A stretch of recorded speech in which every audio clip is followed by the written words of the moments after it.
Hey everybody, welcome to another episode of Crime on the Record. Um, just a couple of things first before we get started. If you would, please subscribe to the channel. Second, and most importantly, we've been getting a little hate about our dog from a few people. So if you don't like a snoring schnauzer, there's nothing we can do about it. It's either he can snore or he can try and just dig through the door. So if you don't like that, sorry. Just move on. Because he's just gonna sit outside the door and whine and bark. So yeah, it's gonna be a thing. So, but we have a story tonight that it's not necessarily new. It's kind of been in the news a little bit, but it hasn't been a lot of attention given to it. Probably because of all the other things that are going on. But we just kind of wanted to talk about it and bring a little bit of awareness to it. And also, I was writing this and I got done. And then it was like, you decided, hey, let me go look at somebody's Facebook page. And then you reached out to the uncle of the guy that we're talking about tonight. So Braedan Rose is the guy that we're talking about when we talked to his uncle, and we've been trying to get some information from him and going back and forth a little bit. So we're going to talk about what we have here, what we have written up, and what we've gotten from our research, and then kind of what we've gotten from him, and then some follow-up questions that we're going to have hopefully with him later. And I came prepared. Oh, Jesus. For the bright lights. Good Lord. You're so ridiculous. It's like a runway, and this is after cutting down the lights. You're so ridiculous right now. This works for both of us, right? No, it doesn't. You're embarrassing us right now. You are really embarrassing us. Okay, fine. I thought it was a good compromise, but fine, whatever. It is not. It's not. But we're going to attempt to get a little serious here. She is apparently having trouble with that tonight. Yeah, I'm passing kidney stones, and I don't know if y'all ever passed one, but you need pain medication for that. So I've taken quite a bit of pain medication for this kidney stone. She's straight up high. Straight up high. Probably true. Oh. Anyway, let's go ahead and get started talking about this case. And if you guys have heard it, just let us know what you think. But we're going to go through it and then discuss some of the theories and thoughts that we have, and then kind of what we've gotten from Jason Rose, who is the uncle. So Braedan Rose, he left Jacksonville, Florida on October 6th. He was headed to Tennessee to visit his daughter, coming back from a job that he'd worked there in Jacksonville. And October 6th was the last time anybody would see him alive. What's interesting is Braedan had originally, he wanted to be an attorney. He was in college in his first semester, and then he found out his girlfriend was pregnant. So he knew that he needed to provide for his girlfriend and his about to be daughter. So he actually, I wouldn't say he dropped out of school, because I don't think he dropped out of school. I think he did the responsible thing, and he knew that he needed to take care of his family. So he stopped going to school and started working. And his daughter's name, the cutest little thing. I love it. Her name is Garden. So her name is Braedan Rose, which is adorable. Cutest thing. But unfortunately, their relationship didn't last. They broke up in 2021, and I believe Garden was born in 2018. So, but you'll see later they have a really good relationship though, still. So, yeah. But in October of 2022, Braedan started working as a maintenance cleaner for a company called Clean Star International. The company was based out of, I believe, Atlanta. But what's interesting is it allowed him to go different places. And that's why he was in Jacksonville, Florida at the time. He did travel quite a bit, but regardless of where he was, he always made sure to visit his daughter because it was pretty important to him And when I say pretty, I mean very important. Yeah. And when I was saying the breakup between him and his ex-girlfriend was very amicable, because when he was in Tennessee, which I believe it was Elizabethton, I think that's how you say it. Either way, it was in Tennessee. He would rent a house that was owned by his ex-girlfriend's parents. So that's getting along right there. right. Really. I mean, that's pretty incredible. So I think it says a lot. Braedan, he had been close to family. It talked about that a lot in the research that I did, and he lost his mom in 2013, and then his maternal grandmother raised him until 2017, when she unfortunately passed away. But in an interview with Dateline, this is where we hear from Braedan's uncle, Jason Rose. He said that the two were very close and that they talked to one another at least every other day, whether it be by text message or on the phone. So they talked quite a bit. And here's where it gets a little strange. Before leaving Jacksonville, Braedan's uncle received 3 different text messages, and the times are a little, the news was a little off, so we got a little bit of clarification from Jason. But yeah, and I don't think they were all before leaving Jacksonville. Then they couldn't have been. I don't think I don't know. All I'm telling you is all I'm saying is what the news said versus what he's saying. So we're just trying to clear some of this stuff up, because we were playing phone tag quite a bit with him, trying to talk to Jason before we hopped on here. But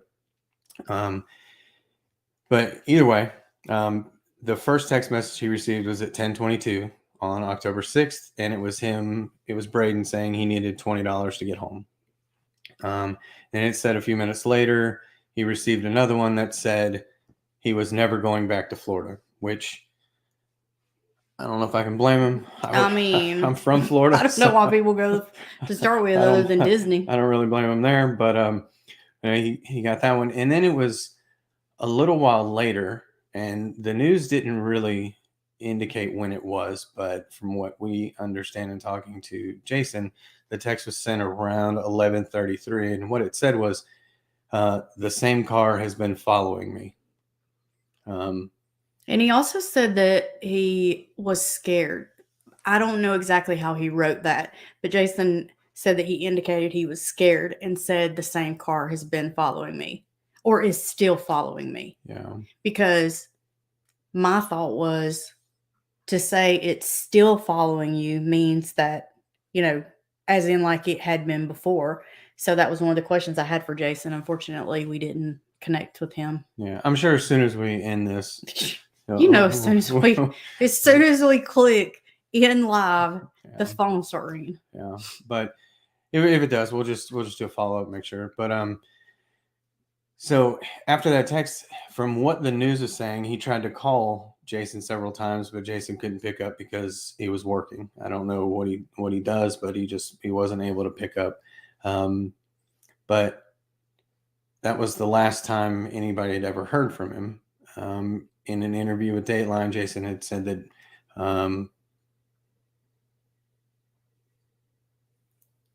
he did call. Braedan did call Jason in between his text, because from what I understand, the first 2 texts were earlier, and then the last one was later. No, that's a good question. I see what you're asking. I don't know. Yeah, I will check. That was another question. I mean, so I have a little tablet, and these are like all the questions I had for Jason, like follow-up questions, because we were talking over Facebook Messenger, and then it gets a bit complicated trying to type all of that. So I tried calling him and he didn't answer. So I imagine it was probably like a work thing, like or somewhere where you can't actually talk on the phone, but you can, type. So he was answering questions when I was messaging him, but he wasn't able to call. And then when he did, we were in the middle of something and missed the call. So we just been going back and forth. But that was one of the questions I had. Did he talk to him in between the texts? And I don't know. Because I would imagine if he had talked to him, like actually spoke to him, he would have more information as to where he was. Because he didn't know where he was. Yeah. So that's something we'll clear up. We'll here make sure you take notes. We can answer all this stuff later.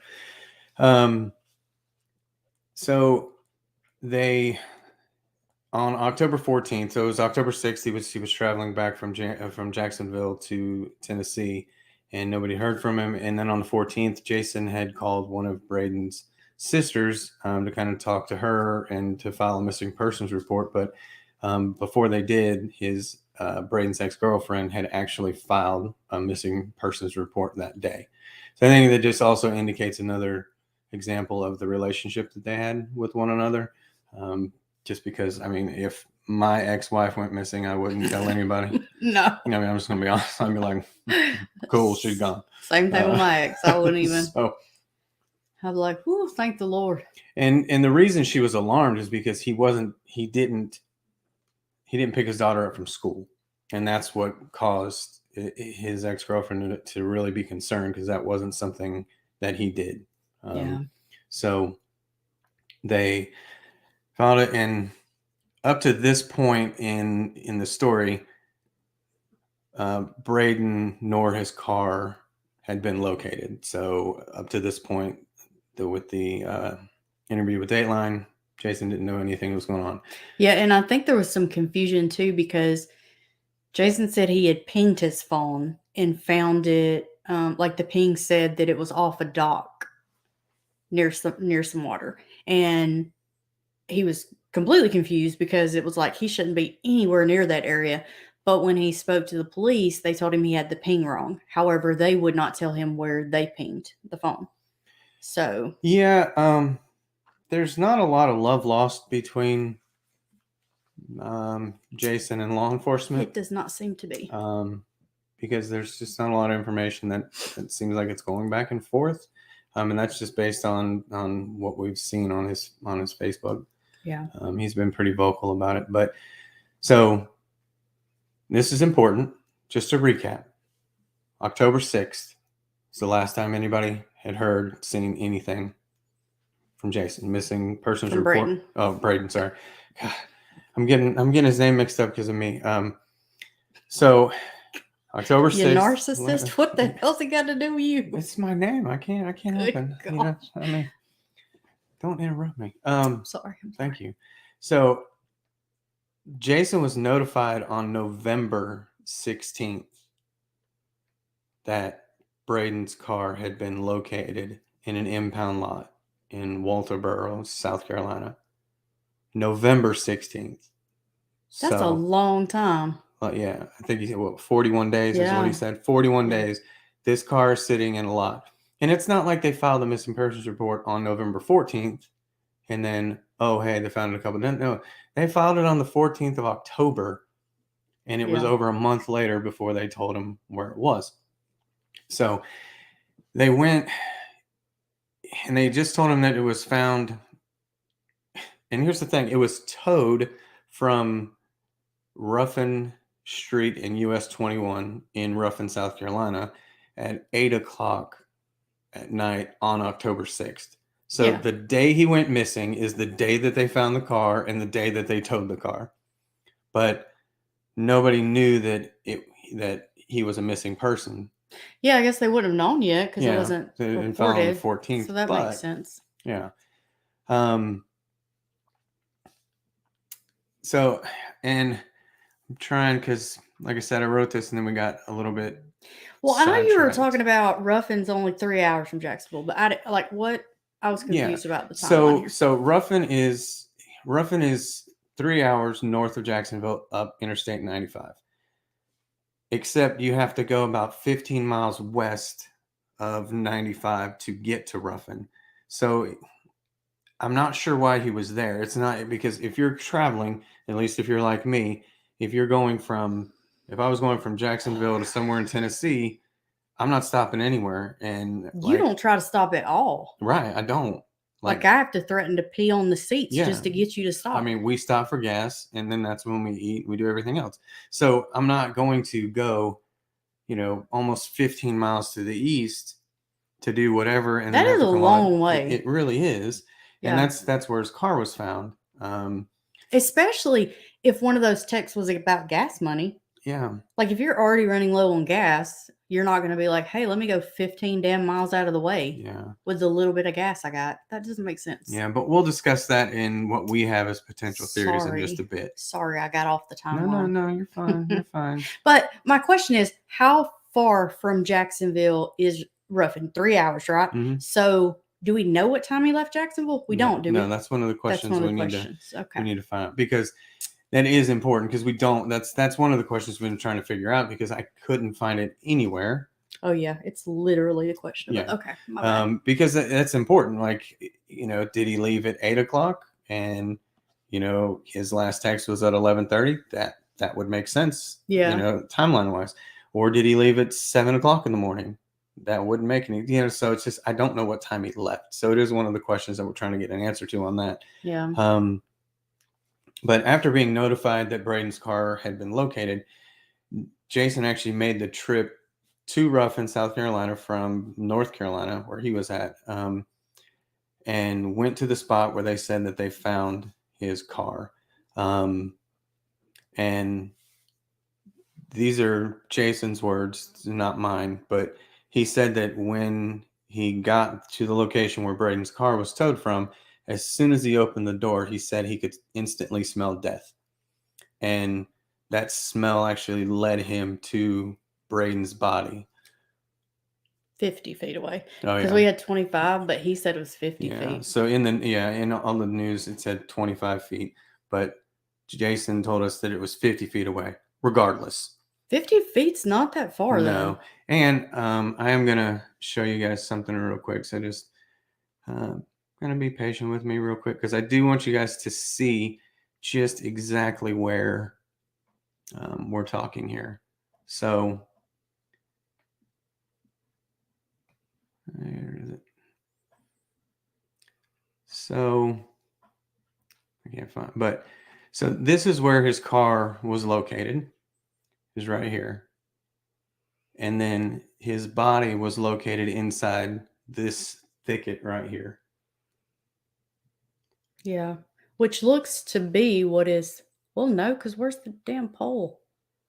No, it's probably back over here. Oh, okay. But I mean, so regardless though, I mean, it's right off the road. Yeah. It's not anywhere that is, too incredibly difficult to find. You know me though, like I'm not good with distances. So how far back in there would 50 feet from that sidewalk be? Are we talking like you be walking for a while, or like it'd have been like right in that thicket? So our house, Okay. from the front Mm-hmm. to where our fence starts in the backyard, is 66 feet.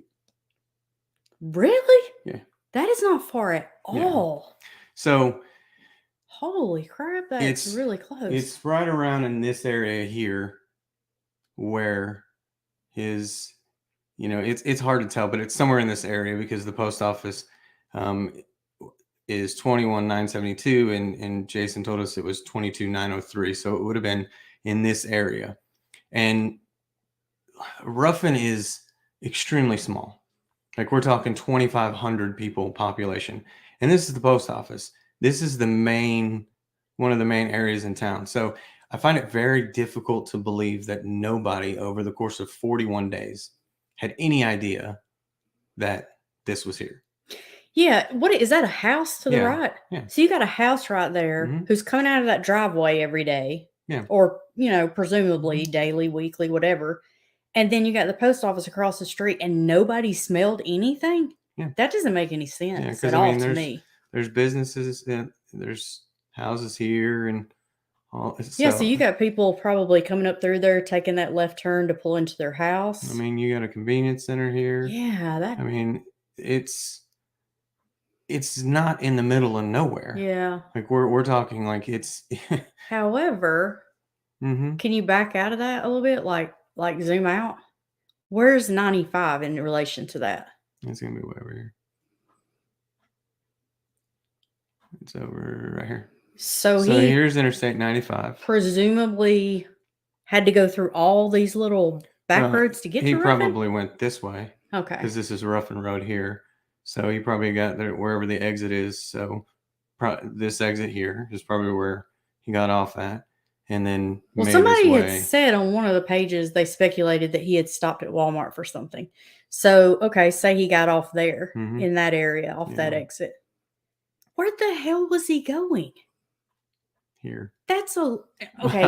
I mean, Smart ass. I see but where yeah, I he mean, I went. know I what you mean. mean, I don't I know. don't think he's going to Farm Supply or No. Yeah. the auction company. So Plus, if he was talking about being low on gas, I'm not real sure. no. So someone said it. They knew. Said they're confused. They knew he had been missing for 41 days. They didn't go looking around where the car was found. I think the thing is that the car was found on the 6th, and then that missing persons report wasn't filed until the 14th. So when they found the car on the 6th, they had no idea that there was a missing persons attached to that car. But even after they knew that there was a missing persons, That's my question. At what point did they find out? They didn't. Jason is the one that found Braedan. But my question, like, how would they have found out? Is my thing. I'm just asking. Like, I understand everybody's so pissed off at these police officers. However, you're a cop. You go out there, you impound the car, you send it to the tow lot. That's kind of the end of it, right? Like, unless someone calls you about a missing persons or Well, I mean, you find a body, like Jason received a text from law enforcement saying that they found the car from law enforcement. So when did he get that? the 16th. Okay. So no, nobody went So out I there. guess the cops would have had to have had. Hold on, I'm trying to run this through. Okay, so the missing persons report was filed on the 14th. Mhm. They text Jason to let him, or called or whatever, to let him know on the 16th. So in that 2 days, somehow the cops got flagged. The 14th of October. Oh yeah, and the And the 16th of November is when he was told, and then he went out there on the 17th, and that's when he found Braedan. So the cops knew, even if At least on the 16th. Yeah, at least on the 16th. So police knew. So the annoyance is, or being pissed off, is that they didn't go out there on the 16th at least. Yeah, and at see. least. Yeah. Okay, that makes sense. Okay, I see what you're saying. No, Jason didn't live in Florida. He lives in Virginia. So he said he drove 7 hours from Virginia to go to where the car was found. Yeah. To look. So I guess after Jason found Braedan, law enforcement released a statement. They said that they conducted a search warrant on the car and found no evidence of foul play. And in a statement that I don't like, that law enforcement makes all the time, and it really, to me, and it might not be, but really to me, it feels like a cover your ass situation. They did make sure to say that law enforcement was advised the man battled drug addiction and had known mental health issues. Yeah, I mean, they get on my nerves with the mental health thing, first of all, because tons of people have mental health issues. If you've got a diagnosis of anything in the DSM, you have mental health issues. I mean, who doesn't have something going on?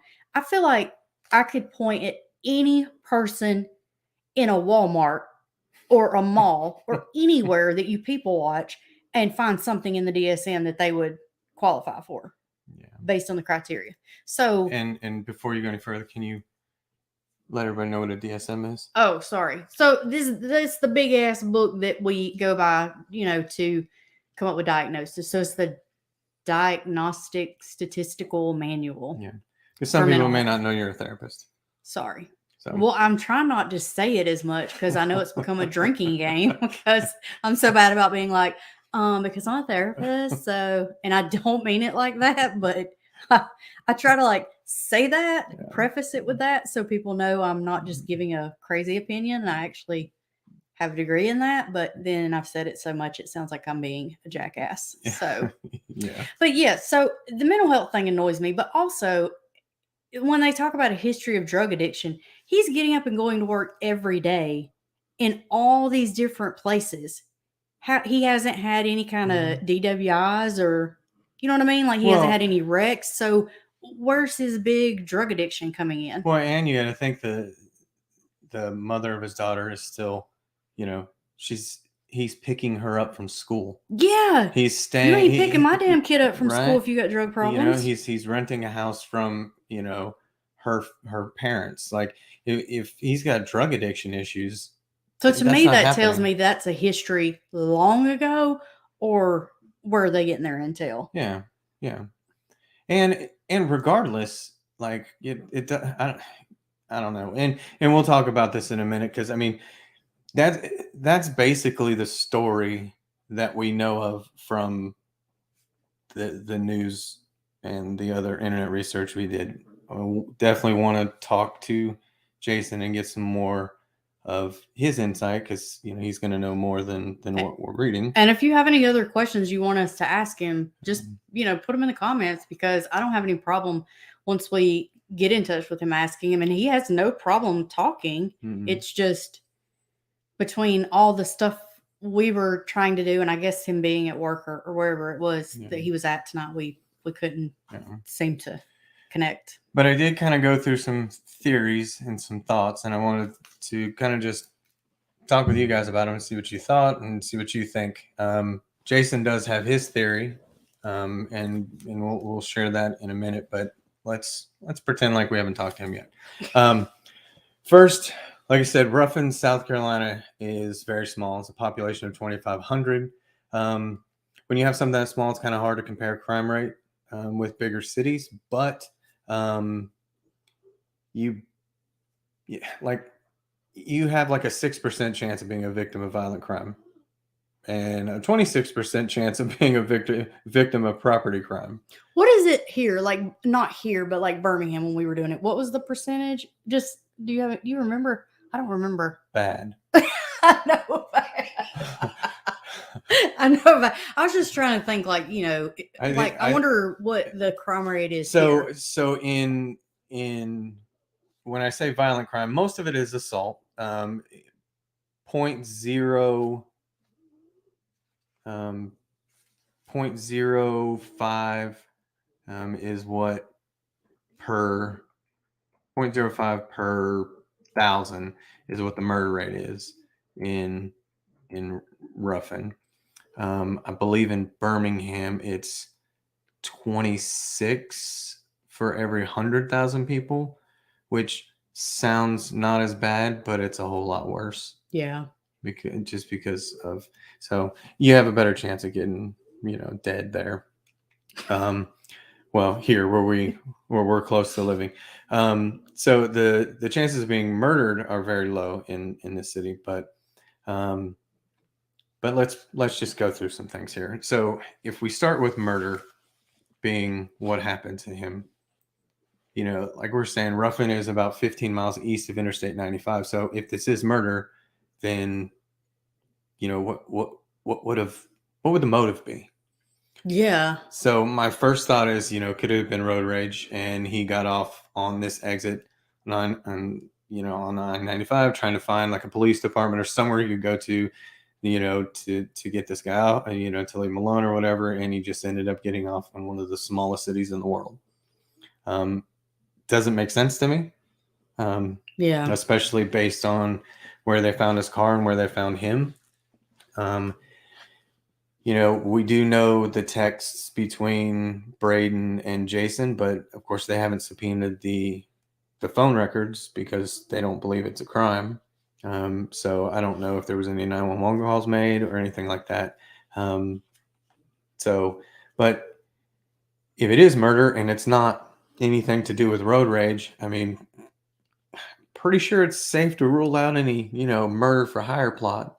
Yeah. I mean, like who would be trying to kill him? Yeah, because I mean, they seem, he got along with his ex-girlfriend and their family. So, I mean, that I don't see anything there.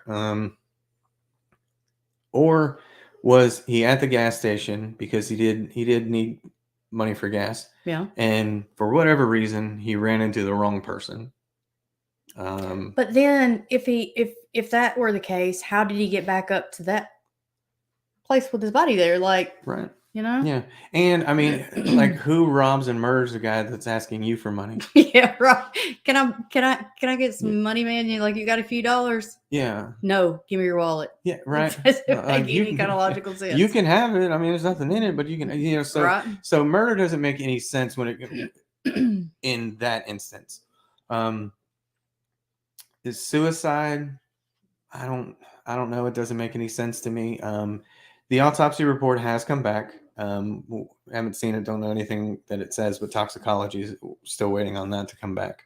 Um, Now, I don't believe suicide is what happened here, and it's not.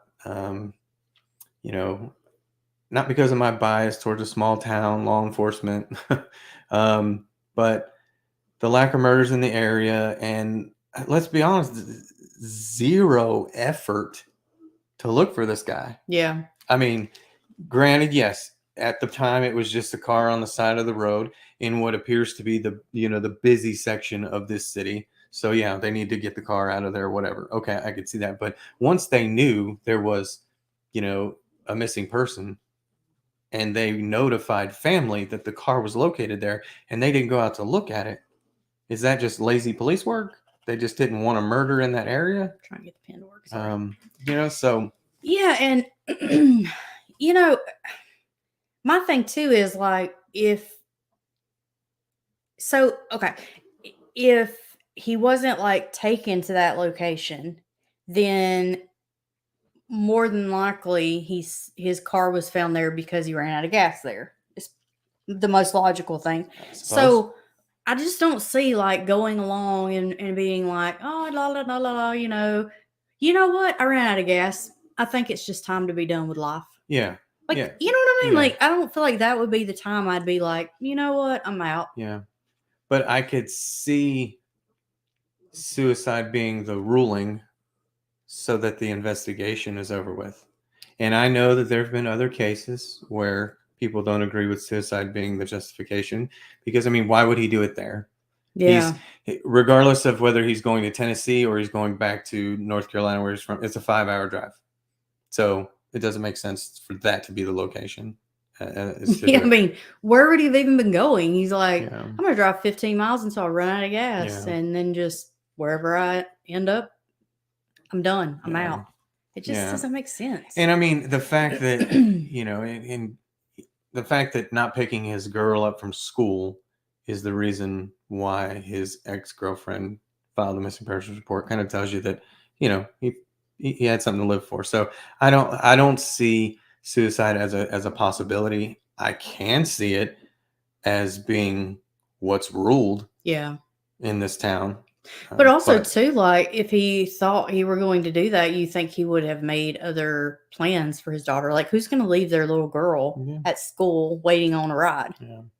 And maybe we can get some of this cleared up when we actually get in contact with Jason. We quit going back and forth, and we can actually talk to him and find out. So, and then I don't want to give this a lot of attention or put a lot of stock into this, because with the cops saying mental health, it means nothing to me. Like, I don't, unless there's a diagnosis that of that would cause him to be paranoid and do something like this. Yeah, I don't. Plenty of them that people are suffering from delusions or having a psychotic break. But the thing is, like, he was texting with his uncle up until like right before they believe this to have happened. So I don't know, although saying he was being followed, lends itself to paranoia. But from what I gathered, there wasn't any other. There wasn't anything. Yeah, like there's else. no other indication. Yeah, there's no indication. So, I think mental health is a good. It's just a good cop out for, people who don't really want to look into things. The other thing I have that I thought of, and kind of go with me here for a minute, because he was 26, but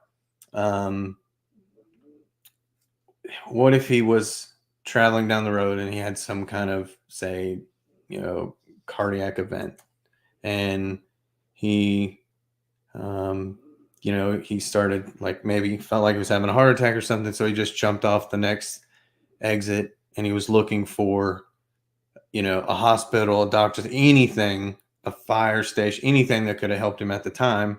That's a long way to go, though. I know that these are theories. I'm just trying to come up with anything that I can think of. And, he just happened to be in the smallest town in the world, and there was nothing there. And he got to a point where he, pulled over, and for whatever reason, maybe he was just, not delusional from a mental health standpoint, but just like out of it because of what was going on. And he stumbled into the woods and died. I don't know. I don't believe that one either. but I mean, I'm just trying to see, a medical situation. I mean, these stones seem to be moving fairly well, and I got pain meds, so I'm feeling okay right now. But I do know there have been times they've gotten stuck. Like this last time I had to have surgery, that I was in so much pain. Had you not been there to take me to the hospital, I could have just laid down anywhere. Like I could have just walked off into the woods and laid down and been like, just take me, I'm done. Yeah. So, I could see that, but there's something even in a small town. So even if it's just a house, I mean, if you're that panicked and you think you're having a heart attack or something, why wouldn't you pull into a driveway or like, why are you going to drive 15 miles? Yeah. Doesn't make sense. So I don't know. The road rage thing, it makes sense to me. I could see it, but I will say, and here's where I'm going to just screw every theory that I just threw out there, is there's no indication of any foul play from like any kind of blunt force trauma or any kind of fight or anything like that. So there wasn't anything that he wasn't shot, he wasn't stabbed, he wasn't any of that. So what they're saying is there was just nothing on the body that would show any kind of foul play whatsoever. So I don't know. I mean, there are ways that might not show up after 41 days of sitting out there, Like asphyxiation, like being choked. Okay. I don't know. But I guess like if someone beat him to death, there would be some kind of trauma to his internal organs, and I know this sounds horrible to say, but would they have liquefied by then or broken down? I mean, that's a lot. Okay, sleuth mom, slow down. Don't get ahead of us. God damn, you guys see, this is what I hate about the true crime world. Yeah. You guys okay, so they got answers, man. So here's what Jason believes. Not me, Jason, but his uncle. While he did, the police did say that Braedan had substance abuse issues. What we think he means. Yeah, what we think he means by that is like real substance abuse issues, not marijuana. Like, whether it be heroin or I think at this point, like nobody meth, really considers weed so substance abuse issues anymore. Because Jason did say that he had those in the past, but he did not have them any longer. Yeah, they were not a thing anymore. So, but he did say he smoked weed. Okay, and I mean that means nothing. I mean, who cares? Yeah, I mean, tons of people smoke weed. But God, where's KK?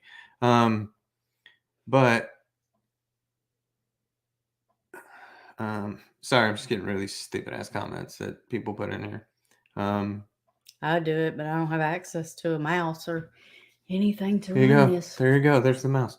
But I don't know how to do it. I know. I know. I just wanted everybody to see that you had the option to do it, and you have no idea what you're doing. You blocked Sleuth Mom. You got to unblock her. What are you doing? How do you unblock her? Can you do that? Look what you've done. You kicked her out. I'll fix it. Sorry. See, this is why I need. Where's KK when I need? Look at him messing stuff up. So I'll fix that. If anybody knows Sleuth Mom, tell him sorry. I'll fix that. I don't know how to fix it right now. But no, he thinks that what happened is for whatever reason he was smoking weed with somebody in that area, and it was laced with fentanyl. So, But I've got questions about that. okay. Because, like, who did he know in the area? Right. You know? That is, like, the that is a question's good already, question. what the hell was he doing there? And Mhm. also, Mhm. if we don't even know what he was doing there, then who did he know? Because when the first missing poster came out, it had like probably like 6 or 7 different places that he could have gone missing, because they were saying that those were all the places that they knew that he had either worked before or had friends in those areas. So Mhm. that is a possibility of somewhere he could have been. So, you know, if they knew enough about his life to know of those places, Yeah. stands to reason they would have maybe had some indication of who he could have been seeing in Ruffin, South Carolina. So, and okay, if you're going out there to buy weed, with what money if you're already asking your uncle for $20 for gas? Yeah. I Like, mean, you need gas money, but all of a sudden you got money for weed? I mean, I guess maybe he was prioritizing and it felt like weed was more important, but I don't think that's right. I mean, I don't. Yeah, I don't know. I don't know. I don't know. You're blocking people. You got no answers for me. I don't know. Yeah. Yeah. I feel like I'm running this show alone. You are. You absolutely are. You absolutely are. But yeah, so that's what Jason believes, is that he was out there. But who was he out there with? You know, like, who did he know? Who did Yeah. So I'm just curious. I'm not gonna lie though, like a lot of the messages back and forth, and this is the thing too. I'm not saying anything wrong, because it's very hard to tell tone in a text or a message. It's very hard to tell, you know, um, sometimes with, whether somebody uses a period or an exclamation point or, a comma. I mean, we know like grammatical things can change the way something sounds. So I don't know that he was, trying to be deceitful or um not saying what he meant or whatever, but a lot of the messages just confused the hell out of me, because I mean, it took us forever to decipher the whole drugs thing, because one message said he wasn't doing drugs, he didn't, none of that, and then and then literally the very next message said, but he might have been smoking pot, and I'm like, what the hell? I'm so confused. Yeah, and I think that's when, what we're talking about, like, they're him saying the sorry, I'm trying to fix this, but with him saying he didn't have drug abuse problems. But Dana, I was waiting on you. I don't know if you'll know the answer to this, but your husband might. How hard is it to tell cause of death after 41 days of sitting out in the elements?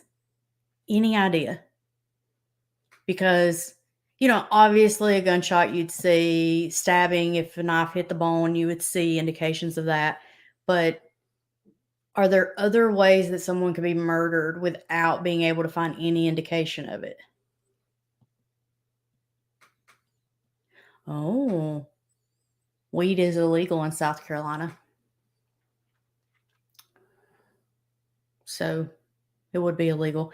And I understand, Dana, what you're saying about would it be hurting your profit, but we were watching something pretty recently about fentanyl, and they were talking about how the the dealers, like, they don't even care if people die, because as crazy as it sounds, if somebody dies, it just gets out on the streets that their stuff is that good. yeah, So people want it even more. So actually, someone dying gets them more sales, which logically makes no sense. But I guess if you're on drugs, you're not really, thinking logically.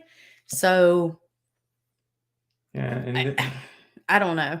I don't know why. To me, I think of it as, if the person didn't ask for fentanyl, why in the hell would you lace it with it? Because I mean, why would you be? That's just throwing money down the drain. Like, Mhm. if somebody smokes weed a good bit, then, and I imagine they would have to smoke weed a good bit to be willing to go up to a stranger to ask for it, you know? So, because somebody who just gets high every now and then, I doubt they're going to go up to a stranger and ask them, hey, do you know where I can get some weed? So they probably smoke a lot. If they smoke a lot, they have a good idea of what weed costs. So they're not going to be paying like regular value. Why would you give them extra? Like, you know what I mean? Like, why would you be giving them fentanyl? That doesn't make sense. I don't know. And why do you get off? Why do you get off on an exit, drive that far to get weed if you don't know somebody that's there? And when we looked out there, I don't know how much of it would have shown, but like we didn't see any gas stations in that area. No. We saw the post office and houses. Yeah, but I and a church. Something somewhere. So I mean, I don't feel like they were knocking on the doors of the church to. No, no. Hey, you got any weed? No, I'm pretty sure they weren't. They weren't. Dana, you are of no help to me whatsoever tonight. No, I totally understand what you mean about it, depending on the environment, moisture, humidity, all of that. So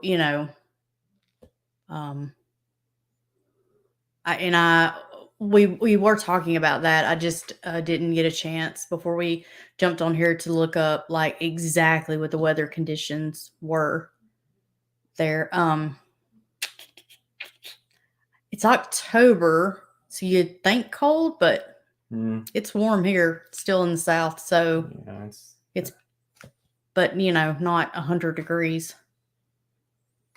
Sorry, I'm just trying to fix what I did. Sleuth Mom is gonna be she's gonna be blasting us all over the place, as she should, because we blocked her. Yeah, I did. I screwed it up. But no, I mean, I can see.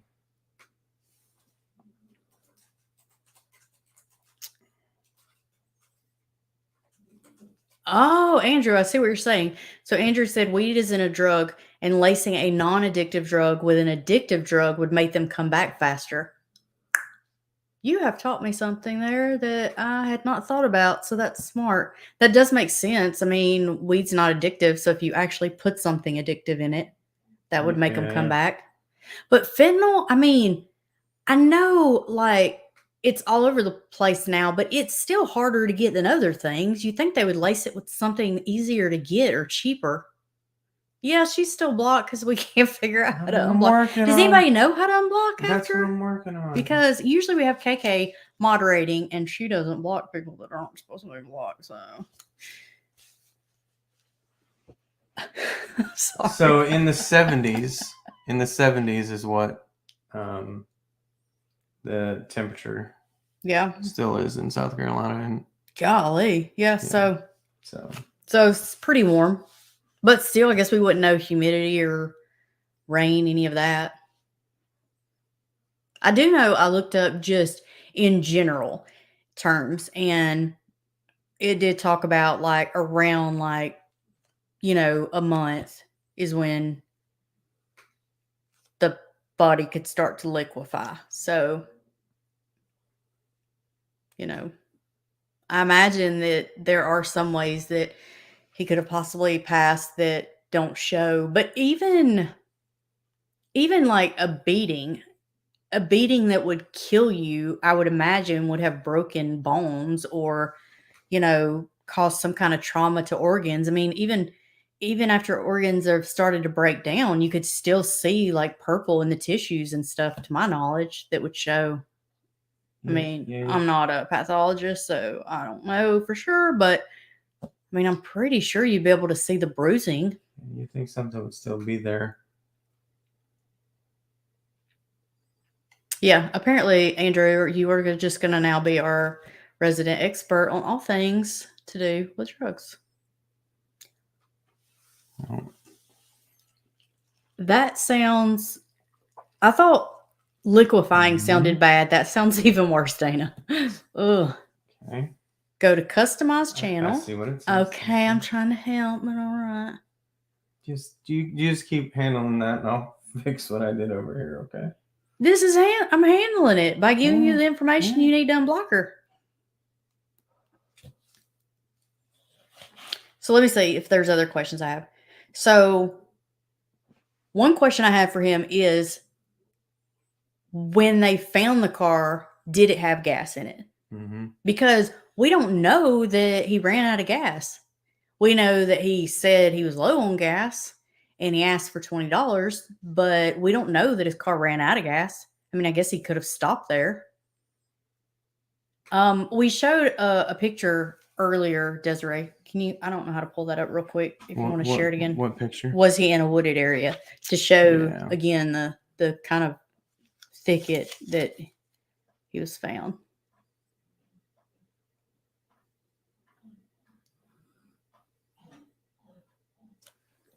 There's the pictures. Yeah.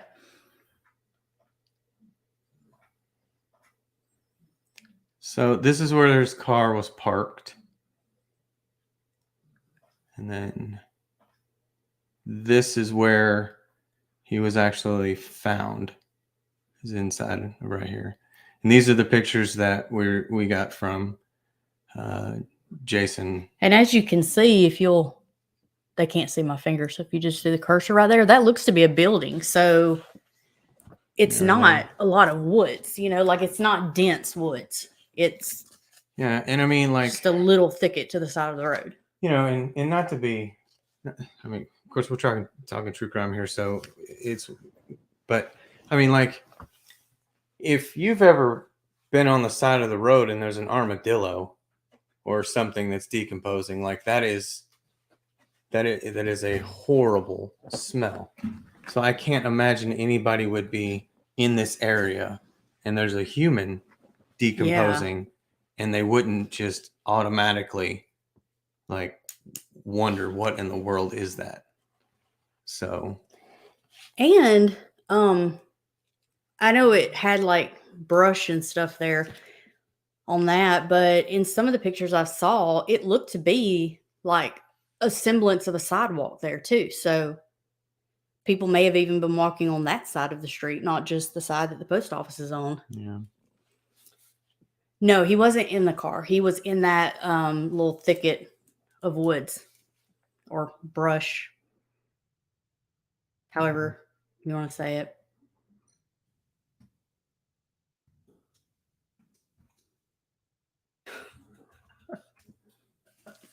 I don't know if she's still there, but I fixed it. I apologize. Jason did say that in the little area where the body was found, that it looked like it was an area that people went in to hang out, like maybe teenagers or something. Yeah, I feel like that would ruin the hangout. Yeah. But that's another reason you think he would have been found before then. Yeah. Because if people were in there hanging out, like. Yeah. I mean, I feel like you wouldn't miss a body in your little hangout. Hey, Dana, I understand what you do for a living and I understand what your husband does for a living, but can we pretend like not everybody has like an iron stomach? If they're listening to this, they're okay. They're okay. And Jason did say something about animals, there being animal activity. So, but that's another thing. Like for them to know that there was animal activity, to me tells me they possibly seen trauma to the body. And if they saw trauma to the body, how do they know whether it was an animal or, So from what I understand, I don't know about the abandoned car. I don't think police called it in. I think it was just a matter of the car was parked on the side of the road and they came and towed it away. What's weird though is he got there on the 6th and it was towed on the 6th. So like they didn't like, here you see an orange sticker on the car for a few days before they tow that thing off the interstate. And they weren't messing around. They're like, all right, this car's got to go. I think somebody called because I think that's what Jason said is that someone called earlier. I could be wrong, so I don't want to quote him on this, but I think he said someone called and it took until 8:00 that evening for them to get out there and tow it, which still that's the same day. So yeah, and see, that's weird too. Like Mal says they didn't give it any time for someone to come back. I mean, Yeah, You think they would have. that's what I'm saying. Like, Isn't that the whole purpose of putting like a tag or something on it to let people know, like, hey, we saw your car. You need to get this crap out of here or we're going to take it. Yeah, they just came out there because, I mean, if he got the last text at 11:30ish and they towed it at 8, I mean, you're talking 8.5 hours and they were out there taking that car. Yeah, because they don't know that it ran out of gas. I mean, it could have broke down, like battery could have been out or something. Maybe he had to go get one. They don't know. I mean, he could have been like, I'll go back and get my car tomorrow. Yeah. And I mean, in a town of 2,500, how much traffic could it really be impeding? Right. I mean, yeah. You know, so I don't know why it was just real quick all of a sudden, let's go pick this car up. I don't know. It didn't make any sense. It doesn't make any sense to me. Yeah, it really doesn't. But of course, it also doesn't make any sense to me as to why he was there. I do not know if the keys were in the car. That is another good question. Because my question was there gas in the car? Same thing with the keys. I mean, it's like, I think we have to know more about the condition of the car.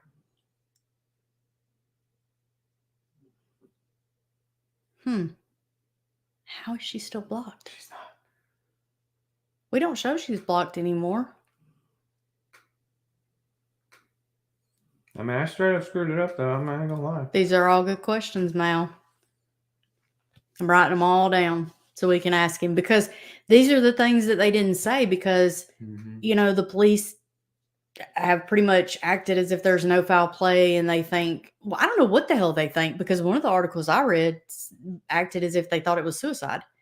And I guess that's pretty much their going theory. So they haven't really put out any information about anything.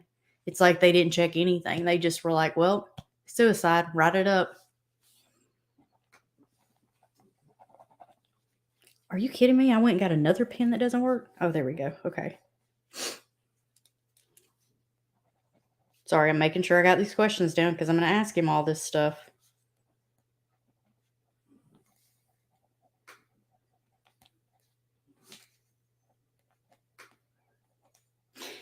I just don't, thinking of it though.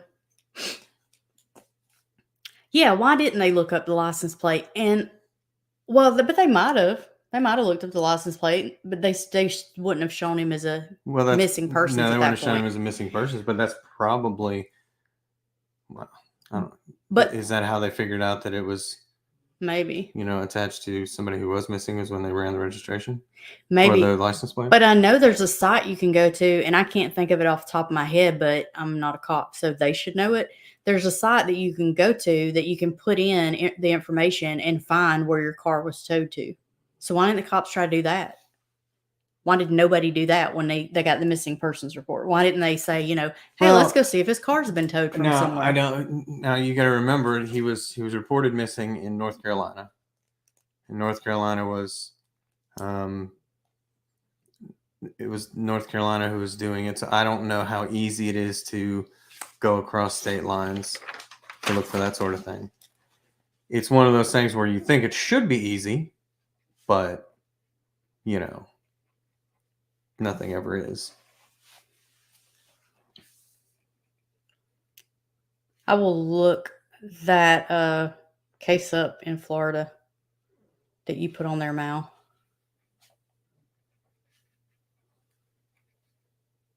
And see if there's anything else.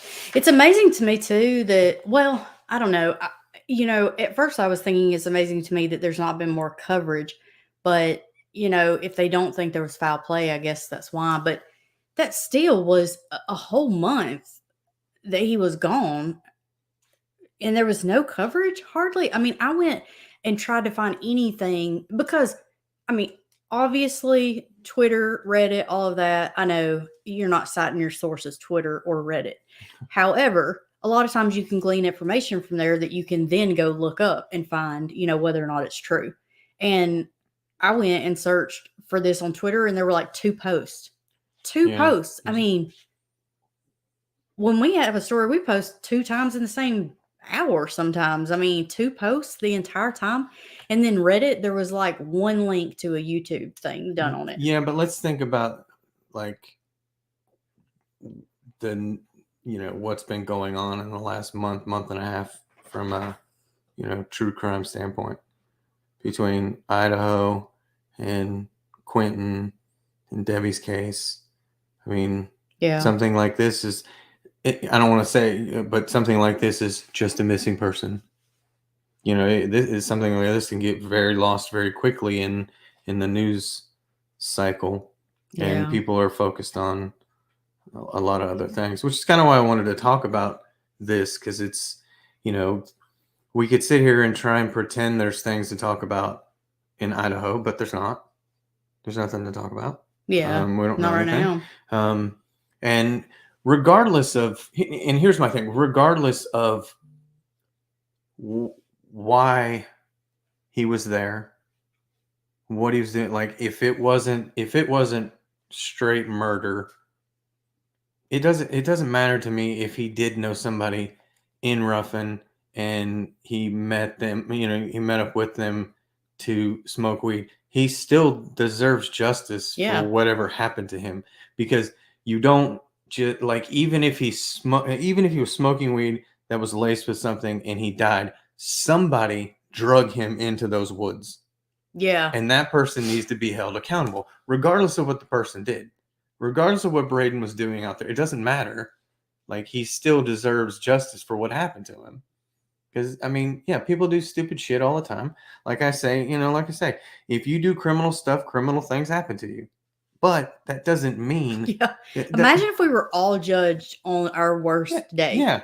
Or the worst thing we've ever done. So regardless of what happened to him... I did things as a teenager that I'm like, how did I live? How did I not die? Exactly. Like, how did I make it to this age? Yeah, his family deserves answers. His daughter deserves answers, especially as she gets older. What happened to Daddy?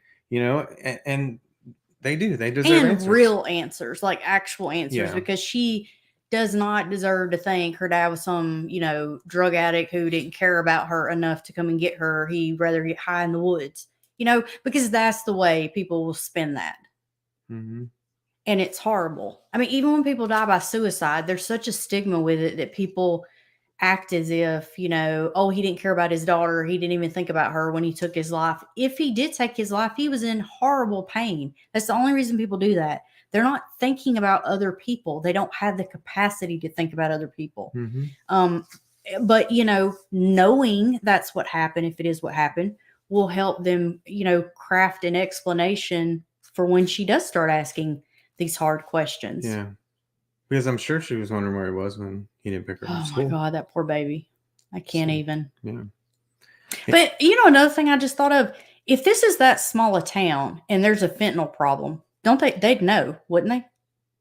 I mean, fentanyl is very dangerous. I mean, there's a fentanyl problem here. Yeah, and they know about it. I mean, that's what I'm saying. Like, you talk to any Alabaster cops, and they're like, "Yeah, there's some fentanyl around in these places around here." Like when it comes in, there's like a wave of it. You hear about people dying because, fentanyl is very, very easy to OD. Yeah. So, I would imagine with that few people, if you had somebody dealing anything laced with fentanyl, first of all, I don't think that would be the first OD you would have had.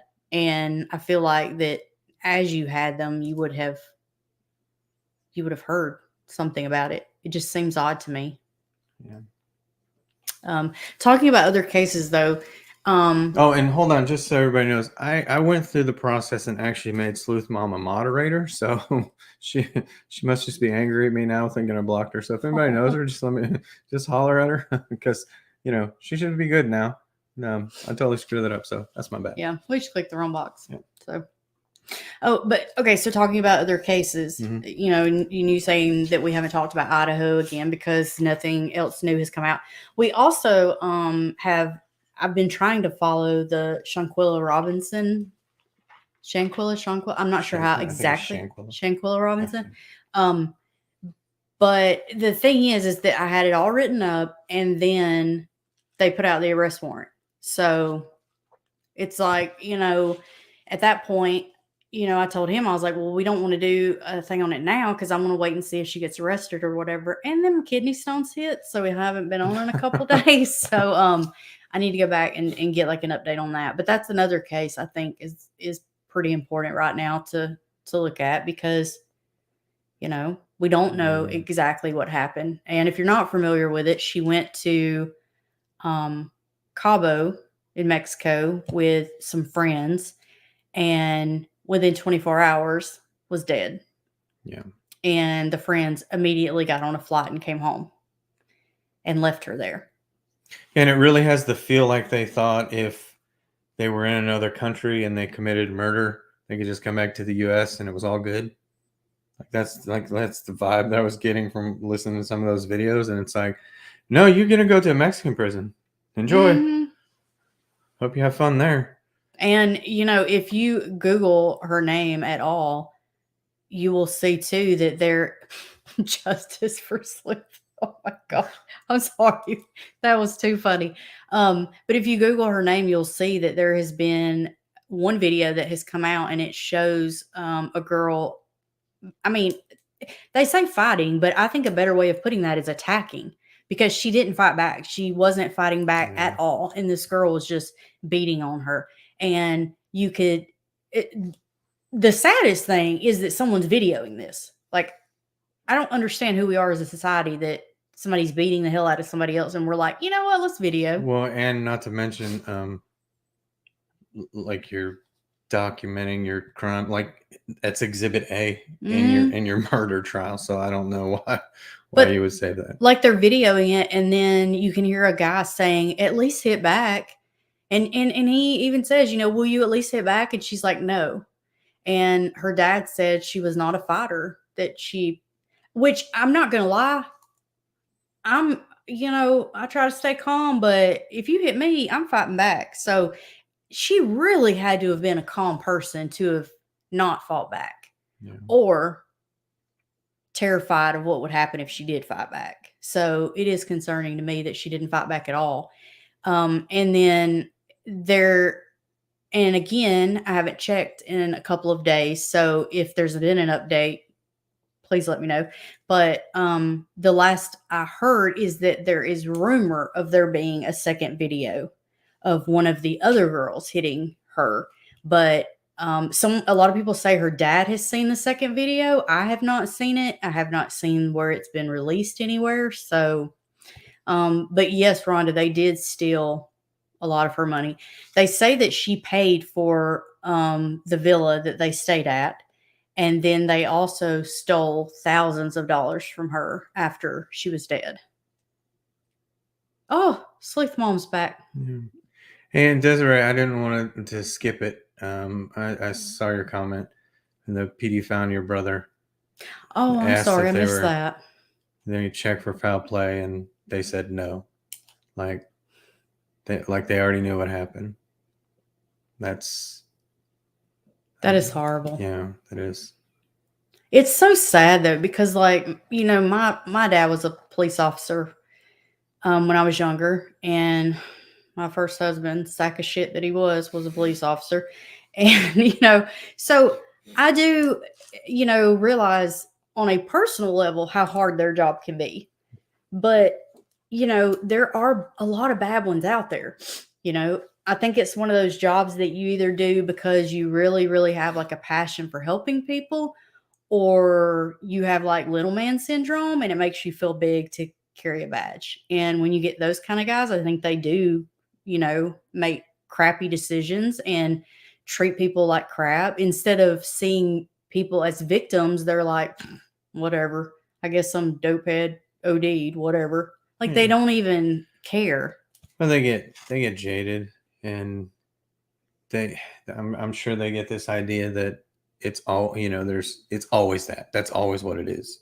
So every time they see it, that's got to be what it is. It can't be anything other than that.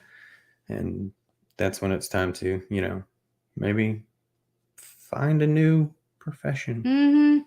Mm-hmm. And Mal, that is terrible to hear. A 3-year-old life flighted, COVID pneumonia, and RSV. I mean, that's So yeah, if you don't believe in God, that's fine. But if you do, please say a prayer for her because that is very sad. I mean, 3. I remember when ours were 3, and that's. I mean, they're so little and defenseless and helpless.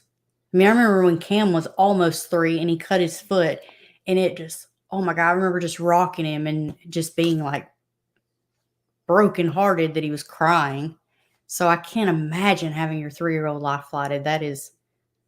I mean, and our son got bit by a copperhead, and I mean, that's a life or death situation. And I remember then, I mean, he was quite a bit older, but I remember then thinking, oh my God, So being life flighted, I mean, thinking your child could possibly die, Yeah.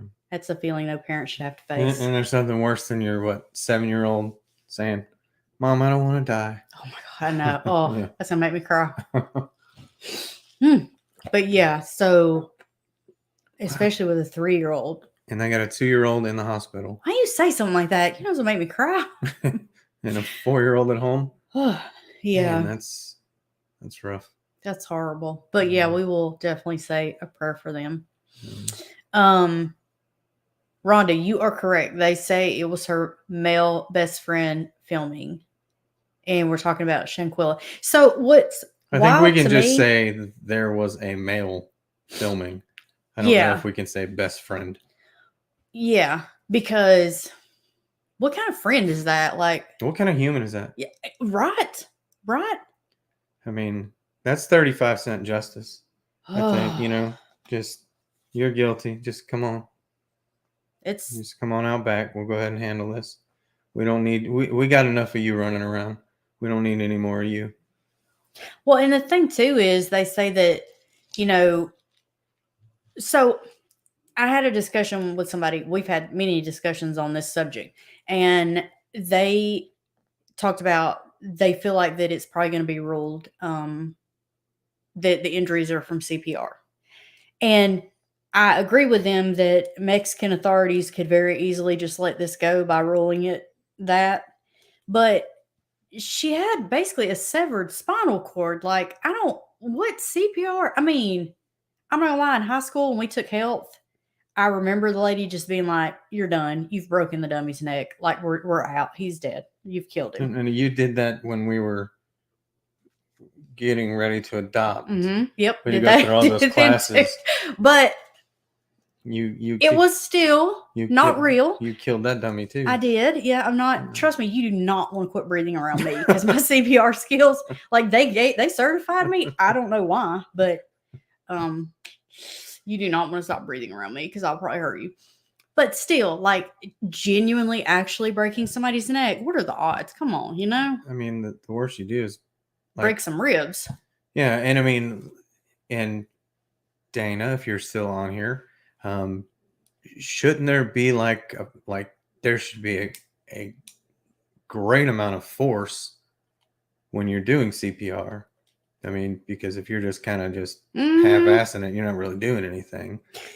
Yeah, no, when I worked, and I did actually get my certification this time, but I mean, again, like got recertified and did good the first time, but I still would not stop breathing around me. I'm just saying for everybody to be safe. But when I was working for the county at the Department of Mental Health years ago, we had to get certified because we did in-home counseling, and you had to do like self-defense in case any of the kids attacked you, and then you had to know CPR in case any of them, quit breathing or got injured around you. And I remember like how we had to do it for so long so they would know that we could do it. And I did not realize how hard it was to do that many compressions that fast. Yeah. It is unreal. Like it is tiring. Yeah. I don't know about them making the FBI most wanted. They may have. I'm not sure if they did in Shanquilla's case. Yeah. And yeah, I mean, best friend should save you. Mm-hmm. But I don't know. I know about this only because I was overhearing it when she was watching the videos and stuff on it. But it, like I said, it almost had the feel that like they took her there to specifically kill her. Yeah. I mean, so it just, I don't know. Yeah, and you're right, Desiree. CPR would not be done on or in a bed. That was when, if No. you haven't watched or listened, I think it's just audio Ellen's thing right on here. Yeah. So if you haven't listened to it, we did 2 episodes on Ellen Greenberg, and that was one of the things that really made me think of the person that I suspect being the suspect. No, she was straight murdered. Yeah, I Yeah. think he's straight murder. Yeah. But that was one of the things, is because he kept saying that he was doing CPR, and it's like she wasn't found. The position you say she was in was leaning against a cabinet. If she was not flat on her back on a floor, you weren't doing CPR. Well, let's not glaze over the most important part, that she had a butcher knife sticking out of her chest. Yeah. It's kind of hard to do CPR and That somebody's he got a knife sticking in didn't her. see somehow. So if you guys haven't heard about the Ellen Greenberg case, I don't know how you haven't, unless you're me. We did put it on our YouTube channel, but it is just audio only because it was a podcast that we did a while ago. But if you haven't heard about this, the one, she did not commit suicide because you don't stab yourself that many times and in the back of your neck. Nope. And then just the incompetence of the medical examiner it's amazing. It's absolutely amazing. Outside of this case, I mean, not even just with Ellen's case, but like reading all of the different reprimands he got. Yeah, dude should have been fired. This man, I can't. Every single case that he has been the ME on should be reevaluated if there was a chance the person could have been murdered, because this guy, I can't even. It was bad. The stuff he did. And then they would be like, we really see that you're making progress. Bitch, no, he's not. Do you see his files? Like, this is not making progress. Yeah, like forgetting to identify that there was a bullet wound. And right? That's not progress. Yeah. That's a job you have to, like, every day you have to be right on. You can't make those kind of mistakes. That one was bad. So, but yeah, we need to check into Shanquilla. We will keep an eye on Idaho. If when and if something will come out of that. And I'm sure everybody's aware that they did confirm that what they found in the landfill was Quentin. Mm-hmm. So, and Leilani has been arrested. She pled not guilty. I'm still wondering when and why Grandma has not been arrested yet. Because if Grandma would have done what the court told her to do, Quentin would still be alive. So as far as I'm concerned, she should be charged with murder and sitting right along next with her daughter, because she was responsible for that child's well-being, and that child died. So she's just as much at fault as Leilani, and she needs to be charged with murder, and she needs to go to prison for it. Like, that's just in the story. Like that. I mean, at the least felony murder. Yeah. I mean, because it was her responsibility. Yeah. I mean, she showed absolute disregard for that child's life, leaving him with her. I mean, they would not have given grandmother the kids if they didn't believe she was unfit. And if she's unfit, why would you leave that child with her? Yeah. It's just disgusting. Yeah. But as like we always say, if there's other cases you want us to look into, no, let us know. No, but no, listen, no, yes, especially if they're current cases. Let me say, if they are not current cases, they will get put on the spreadsheet, and it may be a while before we get to them, because we do have a ton of them on the spreadsheet. All right, so I didn't know this, and you guys obviously know that we're new at this YouTube thing, because I just block people that are participating in conversations shit. But we're doing our podcast, and we say, hey, if you got any recommendations, just send us something, and nobody ever does. And then we said something on here, and y'all got me stressed the hell out. Yeah, people on YouTube tend to interact a lot more. Like, all of a sudden, as far as like emails and messages and stuff. Like, there was in the comments, and then we got like 4 emails, and then there's something else, and then I was just like, whoa. So yeah, we promise we're looking into it, but it's going on a spreadsheet. Your case will be reviewed in the order in which it was received. No, it might not be. It might, because I mean, let me tell you, some of them are more of a rabbit hole than others. So, Well, if so depending on what I got going on that week, I I might not have time to go down that rabbit hole. I had written up almost 7 pages on the Dermans that were murdered in 2014 in the gated community of Great Waters in Georgia. And then I started reading some other stuff, and then I talked to a coroner, and then I listened to something else, and I was like, well, start over on this. Yeah. Because now I'm going to have another 7 pages of that. Because, I mean, I was just like, That's nope. why you asked me, when are you going to do Adnan Syed? I'm like, Lord help. That'd be like, never. He's out. We're just done. Like, I mean, that's the whole thing. which obviously it should be done because someone killed Heyman Lee. And so if it's not Adnan Syed, somebody is out there that did it.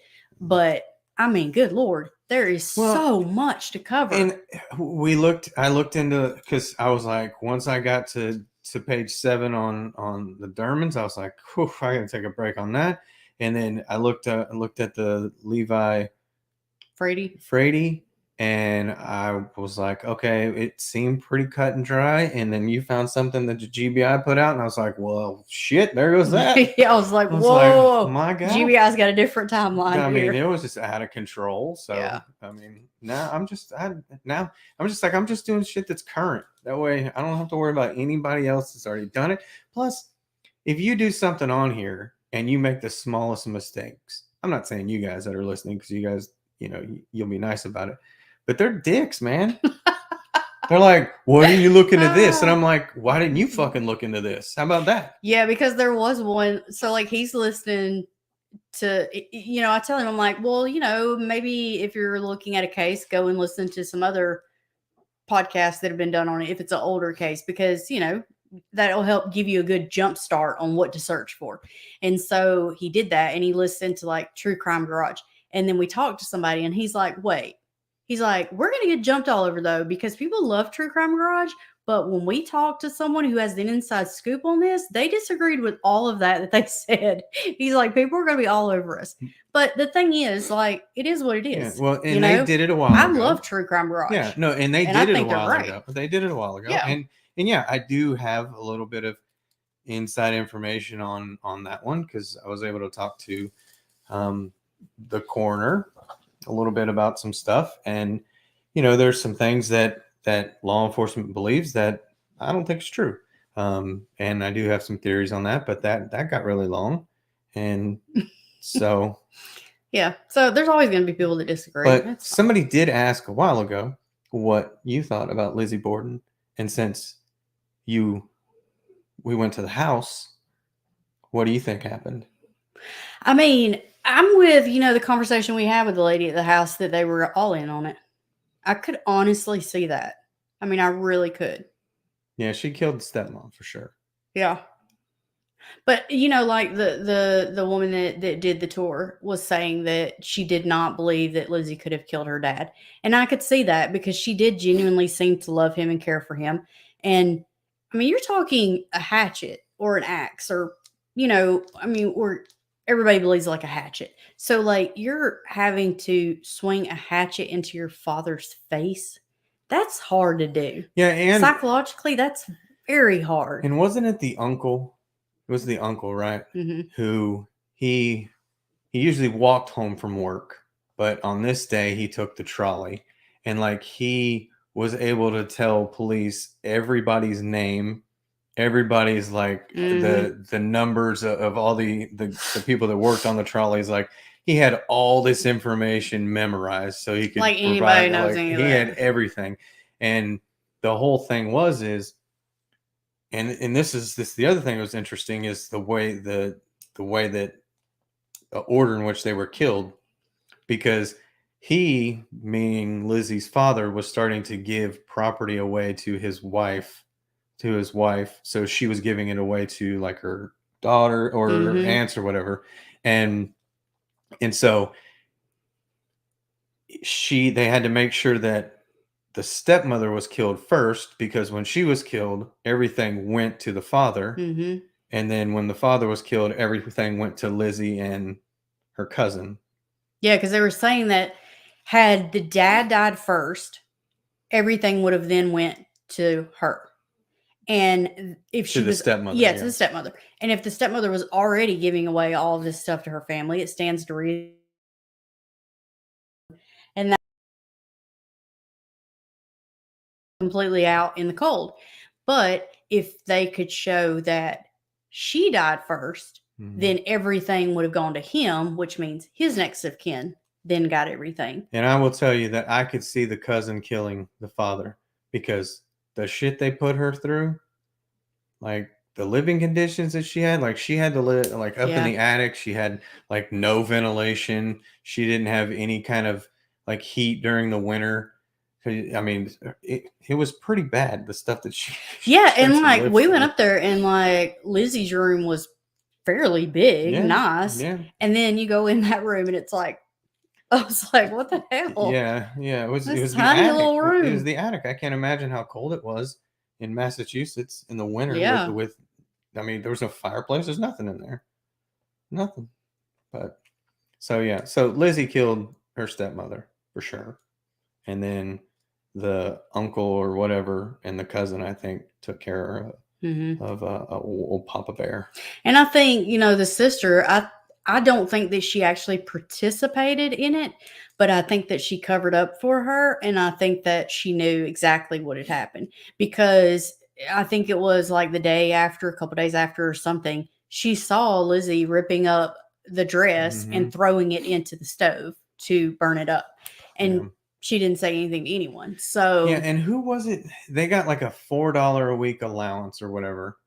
And then who I forget who it was that disappeared for a little while, and all of a sudden she resurfaced in Montana with like this gigantic horse farm. She had this big ranch and all this stuff. So it was like she knew what was going on, and they paid her off. what is it like the housekeeper? Is that who she I was? think so. Housekeeper, Yeah. yeah. So there was somebody that knew what happened, and they just basically were like, "Hey, here's a whole bunch of money. Go out to Montana. Keep your mouth shut." And And like years later too, they said that, so like after dad and stepmom died, was her name Emma? The sister? Emma. Isn't that her name? sure, Or was her name? Lizzie's sister. Yeah. So the two of them continued to live together for years. And then they had an argument one night and that was it. Like she packed her stuff and left and they never spoke again. And so, the big theory is that something got brought up about the murders. And so that's why they kind of went their separate ways. But it's also interesting that they decided to do it just coincidental, which isn't coincidence, but they happened to do it on a day when the entire police force was at some kind of barbecue, or they were at a clam bake, weren't they? They Something were like at a clam bake all the way across, and they weren't able to get back in time to actually do anything. So that's the day that they committed the murders. And let me tell you, I've looked up this case before and seen what I thought were pictures, but you go there and the pictures you see are they're the actual ones. And they are. I don't know if they're taken from a different angle or what, but like even the ones that I've seen that are, were pictures of the murder, they were not as graphic as these pictures. No, they were rough. I mean, like the dad, there was nothing left of his face. No. It was, oh my God, it was bad. Yeah. And I mean, the obviously the investigation would be done completely different today, but the way that the stepmother, when she was killed and the way that she fell, her dress wasn't covering all the way down to her ankles. So the police like moved her so they could cover her ankles with her dress and everything because so the crime scene was completely compromised. Everybody was just walking through the entire thing. And it was, so yeah. It was wild. But hey, if you ever get out there and you get a chance to go see it, you should. Yeah. It's interesting. Good God, Andrew. Just rob somebody, you get less time. Oh. Yeah, but I don't know. I'm not good with liars or thieves. I don't like being lied to, and don't take my shit because I work hard for it. So I mean, all right. Well, just like every other life, we discussed the first thing, and then we went a different direction, which is cool. This is the first time ever I'm not going to get off here and go eat. Because that's usually I'm like, gotta go, gotta eat. Because we ate first. But tell everybody that. But we are going to take the questions that we have and the questions that you guys have also asked, and we're going to Desiree. I'm writing it down.